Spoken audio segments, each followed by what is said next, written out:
Welcome to a new Harry's Garage video, and today's car is the Lotus Evora GT410 Sport. Quite a mouthful, but this is the latest hot version of the Evora. Can't get over it's 2009 when the Evora first appeared on the scene. I can remember back at Evo, we were really quite excited about this new 2+2 usable Lotus. That was how they were selling it. It had a V6 Toyota engine, 275 horsepower, somewhere around there. But over time, it's matured, it's sort of lost weight, it's got a harder edge to it. And Lotus had a refresher course of sort of all the cars in the range up at Bicester Heritage last week. I went along, drove them all, been in XZs recently, but I hadn't been close to the Evora. And at the end of the day, what struck me about this car was how closely it reminded me of the Alpine A110. Because here was this small two-seater car, 2+2, don't think it really is, but in the Lotus form, it came with a V6 supercharged engine. Sorry, it had real muscle, 410 horsepower, I remember, against the Alpine's 250 or thereabouts. Much more performance, 186 miles an hour, but crucially for me, with a manual gearbox. There is an auto option, but this has a manual gearbox. So is this car actually the Alpine A110 Plus? That's what I want to know. Let's go and have a closer look. I quite like the look of the Evora. It still looks pretty fresh considering how long it's been around. But what they've changed recently is it now gains a carbon roof and rear tail. Just that sort of shrinks it, makes it lower and sharper, and that sort of typical 930 turbo, that sharp fin at the rear, sort of wing protection, rear wing protection. Black wheels, forged wheels on this car, 19-inch at the front, 20-inch at the rear, 235 35s at the front, and then 285 30s at the rear. Michelin Pilot Sports. I'm no mistaking which model this is, sort of loud and proud on the rear. GT410 Sport. Also at the rear, that Venturi effect, single outlet exhaust, and then these vents, you can see the colossal tyre sort of coming through there. An engineer explained to me that you're actually better creating a vacuum to suck hot air out of a wheel arch like this than trying to scoop the air in at the front of the wings. That's why you're seeing this increasingly on performance car, this exposed giant holes venting the rear wheel arch. That is a surprise of the Evora, is actually it's quite a big car. It's quite wide, 1950 wide I think it is in mil, and much longer obviously than the Renault Alpine, about 200 mil longer, but it's actually pretty close. It's within 50 mil of something like an Audi R8 or something like that, so I was really surprised at. But I suppose it's all part of that 2+2 interior cockpit. One thing that struck me about the Evora is just how long the nose is, and I just fully expected when it arrived I could open this up, but no, it doesn't actually open. If I peer down there I can see the water radiator at that sort of angle, but this seems a huge amount of space that you can't access. I would have thought you might want to do that. You think R8 or the Huracan, Lamborghini Huracan or Ferrari 488, you do have access in the front. You don't on the Evora. That's all huge space taken up by the sort of heat and air conditioning and water radiators. If you want to have some luggage space, you have to go around the back. You release the boot by open the door. There's a button here. I press that and it opens the back up. Quite struck by the amount of bare carbon on this. This whole piece, the rear piece, clamshell, is carbon, as is the roof. Really nicely done. It's quite an expensive thing. Unfortunately, it's not on any sort of gas struts or something. I suppose that's all because of lightness, so you have to use a thing like this. And I was all ready to grumble about the size of the boot. So I thought, before I grumble, I ought to just see if it takes a carry-on bag. And it does. So I'm quite surprised by that. The boot is actually bigger than I expected in that space. There is a lithium battery in there for lightness, so it's half the size. You only see that normally on a sort of Porsche GT3 RS or something like that. That hides in there. And then there's the V6 engine. And this great big lump on top, which is the supercharger, that is now charged cooled. So the S wasn't charged cooled, but the 410, 430 is. So that means it actually has its own cooling system to cool down the air charge going into the engine. Struck me also, that's quite a heavy component right on top of the engine. And I do wonder if that's why all this carbon has arrived, because you want to lower the centre of gravity. That would increase the centre of gravity, having that weight high up. And this is just featherweight. We've got no glass, we've just got these louvers now, and that carbon roof would save quite a lot of weight from up top. So, what this car's all about is the driving, so let's take it outside now.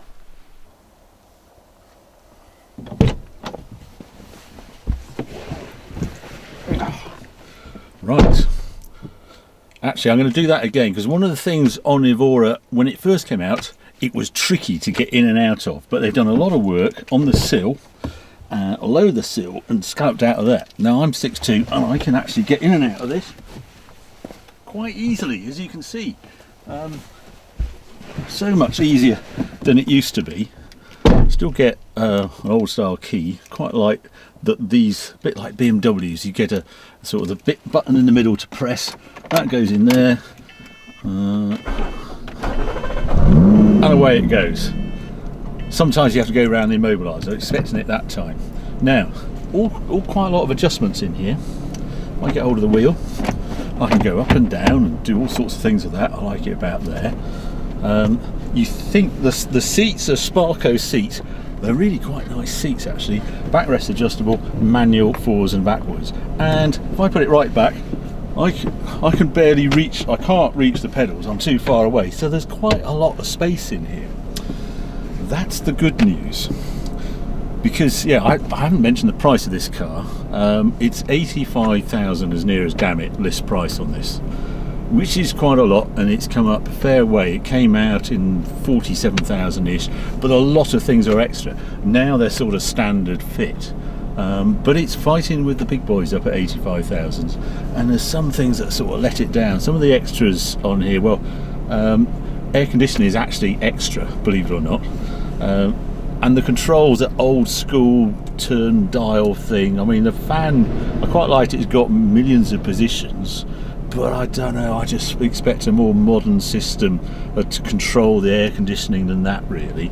And then the navigation and the Bluetooth, well, that's an Alpine, get it right, Alpine system, sort of old school, because I suppose they were twinned with Proton, and there's not a lot you'd want to borrow from Proton.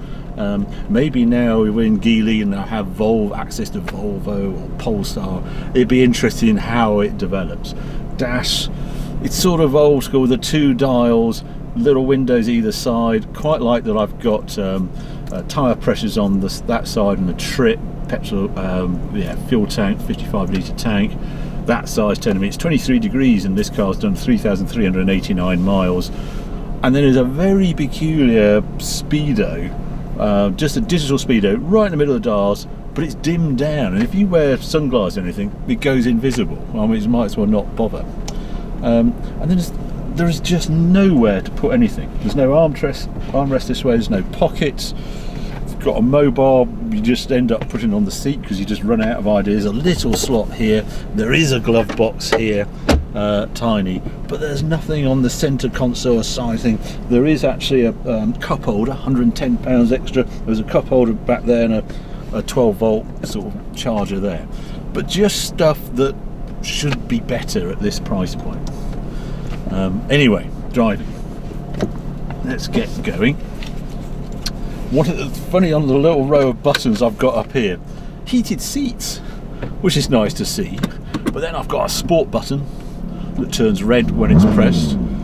It's quite a noise this car makes, quite a good way, the noise makes. Right, let's get going. I'm going to head out now, usual thing, down the drive, out the village, and you'll join me later when I'm on some better roads. It's always amazing what you pick up in the first few meters you drive a car, and it's exactly the same with this car. Love this little sprint up here. I've just got it in normal mode at the moment, but the things you pick up immediately are the lightweight, the preciseness of the steering, and an instantaneous throttle response. That supercharged engine, you're sort of used to lazy or turbo engines, and then you take a while to deliver the horsepower. Not so with this car.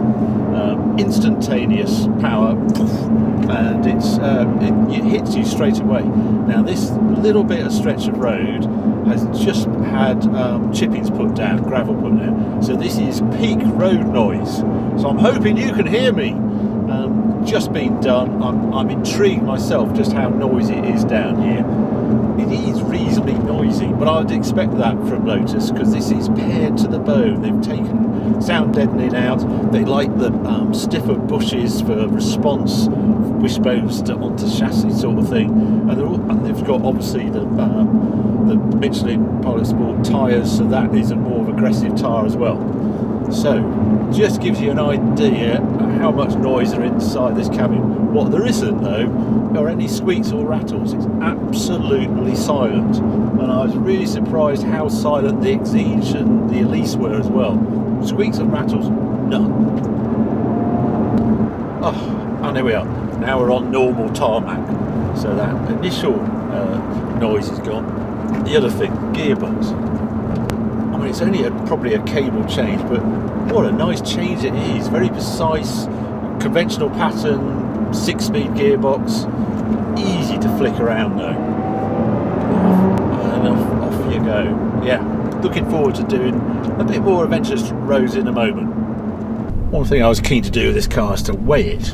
So yeah, before we left the garage, I just put it on the scales, and it came out at 1355 kilos, I think, 1,355 kilos, which is around 250 kilos more than the Alpine A110, but then about 200 kilos lighter than the current 911, and probably 350, 400 kilos lighter than the Aston Martin Vantage, or I'm trying to think what to compare it with. R8, they're 15, so it's about 300 kilos. So it is lightweight, but yes, it's not as light as a little Alpine. But then it's a V6 3-litre engine versus a 1.8 turbo engine, obviously, yeah, supercharged in this case. 310 pound-foot of torque, 410 horsepower. It's about the same as the Cayman GT4 or something like that, I suppose, on power and weight. And having lived with this thing for a few days, I'm surprised that it's really quite pleasant. What reminds me in here is, well, I was in a slightly name-dropping a Lancia Stratos the other day, and the view out the screen is very Lancia Stratos-like. It's sort of quite curved, and these A-pillars sort of come at you, but then it's quite deep that way as well. Out the back reminds me purely of Lamborghini Miura. I can see the slats, and you can actually see a funny little throttle control, little valve opening and shutting as I move the throttle, which is a bit addictive, just catches your eye.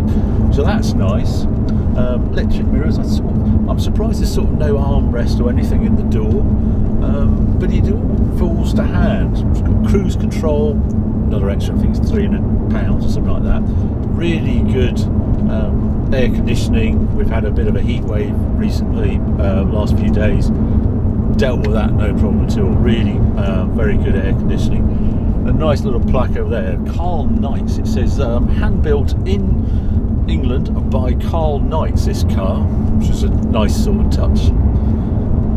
So yeah, not a bad cabin. Anyway, I'm going to squirt it up the hill a minute, and I'm still in normal mode at the moment because I wanted you to hear it in sport. It makes quite a difference having sport mode. And there's a nice little squirt up the hill, but I've got a car in front of me, so hopefully I'll be able to get past that in a moment. Okay, let's see what we can do. So I'm in second gear.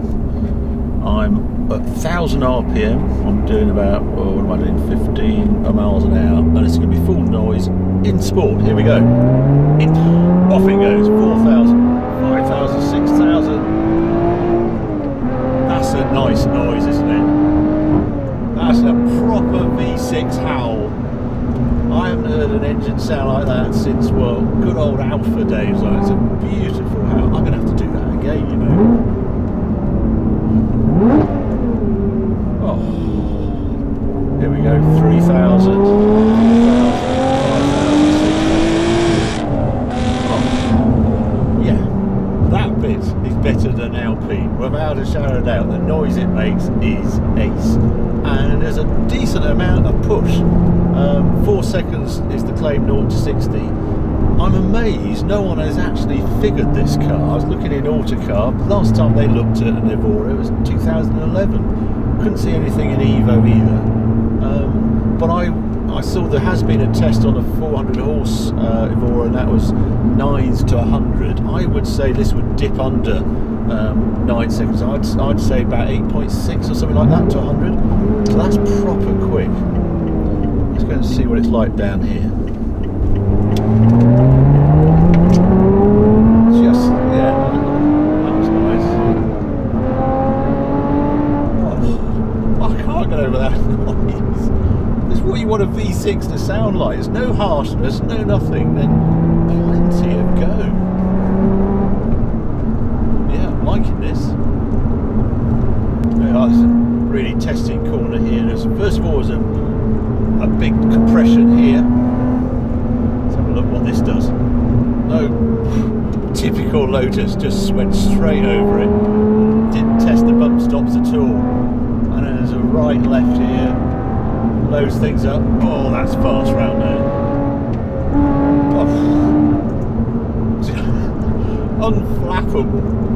Oh, you sort of expect it from Lotus, but it is something to celebrate. When you get behind the wheel of all of these, I mean, they've had 10 years of sorting this car. My goodness, it shows when you're sat here. That was amazing round there. It's just Lotus finesse things. They make things look easy. There's nothing particular. There's no rear steer on here. There's conventional double wishbones, all 4 corners. There's quite a long wheelbase, and it's quite wide tracked. When I did weigh it, I was surprised how much weight there was on the back. It was about 63 front, 37 rear, which I was surprised how heavy it was at the rear. But I suppose that V6 supercharged, it's quite a big engine, and it's quite, near the back. But oh, it's so poised, I have to say, and it just doesn't seem, although it's reasonably stiff riding, it just doesn't run out of travel. It never seems to run out of ideas. A bit more testing, second gear corners coming up down here. Let's see what it's like around here. Still got it in sport. I could go into race, but I don't like doing that on the public road. There's bumps on the inside there. Just brush them off around there. Full power. Unbelievable. And out you come. Yeah, it's pretty good, this car. Actually, it's really good. Lotus fashion, when you have a race setting as well, really for track, because that turns everything off. Don't think the public highway is the place for that. But I'm noticing in sports, I am taking liberties. I'm actually applying power. It's very subtle how they've done the traction control on this. It just basically makes you feel a bit of a hero because you barely notice it. It's a really clever system. So, summarising this Lotus Evora GT410 Sport, I wish it had a shorter name. Well, it's a very polished car now, as you'd expect. And I asked at the beginning, how did it compare to the Alpine A110? Well, obviously, way more grunt. This feels, A110 feels quick, but this feels another level quick. And chassis behaviour, just as good as the Alpine. Oh, doesn't quite have the lightweight feel of the Alpine. You do feel that extra mass, that 200 and some kilos, but the payoff is that wallop of power you get from this supercharged V6, and it feels just as engaging as the Alpine. It feels, it just breathes on the road. It can just attack a B road. I don't feel the mass. I haven't got any clever trickery of rear steer hiding the mass. This just does it. It's just really polished. And having recently driven, like that R8 and the new Porsche 992, I haven't done a review on it, but a friend's got one. They're just bigger cars. They've gone more everyday usable GT cars, And I think they've lost the essence that perhaps this car, by not developing over the last 10 years or changing models, has finesse. And it's this interaction. This gear change is bloody wonderful. Criticism, it's got quite a heavy clutch. I wish it was a lighter clutch, but that's it. It's a great change. Everything's in the right place. It all connects. Brakes straight on it. No hint of fade. Nice solid pedal. Wonderful throttle response. So all the bits that you expect Lotus to get right, they're very, very right. The cabin and noise at the price, but then it's a hand-built British sports car, and the volumes of these sort of cars have gone right down. They cost 90,000. If you're only building a few hundred cars like this a year, with carbon roof, all that carbon tray, all that trick suspension, Bill Steins, the development, and this car would be, if you ordered one of these, it's built for you. There's not a sort of, loads of them out there. So actually residuals aren't as bad as you might imagine. They're not bad. So the finance deals, when I investigate, if you put 15,000 in, it's about 900 a month or thereabouts, and you get about 5,000 off. So with extras, you probably pay, say, 85 for one of these, and get about 50,000 back after 3 or 4 years. But no one actually buys these cars outright anymore. But I think as the cars are getting heavier all the time, they have to, all the safety equipment with electrification and all the rest of it. So I think these cars are going to come back on their own. We're going to buy these cars as toys, and this is an enjoyable, really enjoyable car, more usable than I imagined. I would take this on a track day, no problem at all. So it almost competes with a GT3. Oh, I would say that is a good a soundtrack as a GT3, and that says so. So there you go. I'm going to continue to enjoy this little Evora. Hope you enjoyed the video. If you have, keep watching, keep subscribing. More videos coming along very soon.